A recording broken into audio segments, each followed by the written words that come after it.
สบายดีพี่น้องวันนี้กำลังพาพี่น้องมาเอวนกเนาะว่าชิมานหรือบุมาน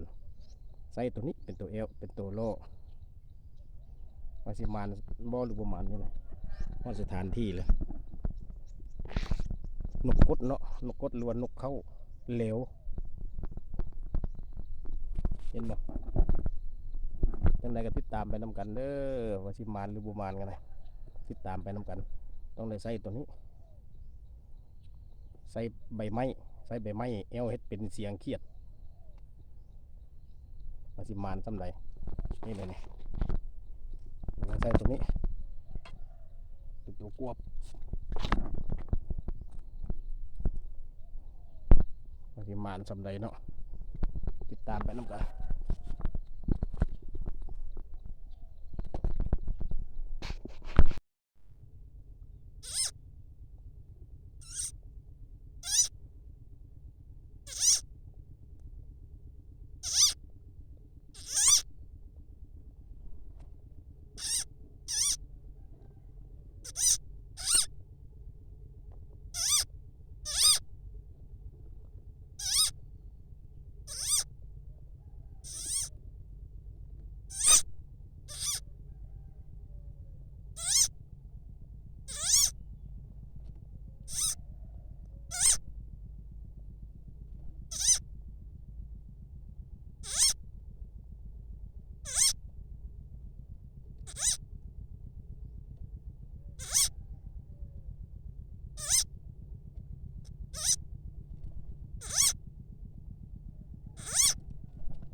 มาแล้วพี่น้อง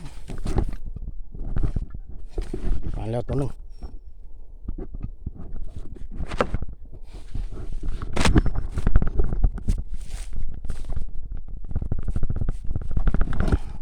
ไปยิ้ม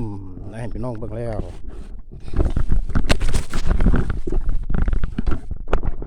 นี่ตัวเขียดเนาะตัวล่อเนาะนกกดเด้อ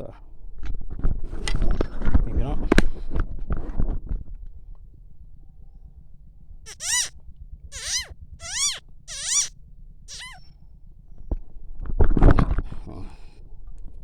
ถือว่ามาแล้ว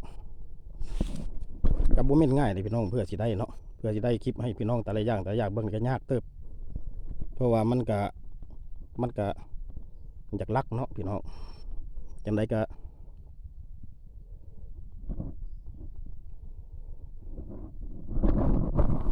ฝากกดไลค์กดแชร์เด้อพี่น้องเด้อเพื่อเป็นกำลังใจเฮ็ดต่อไปเด้อจังไดก็สิได้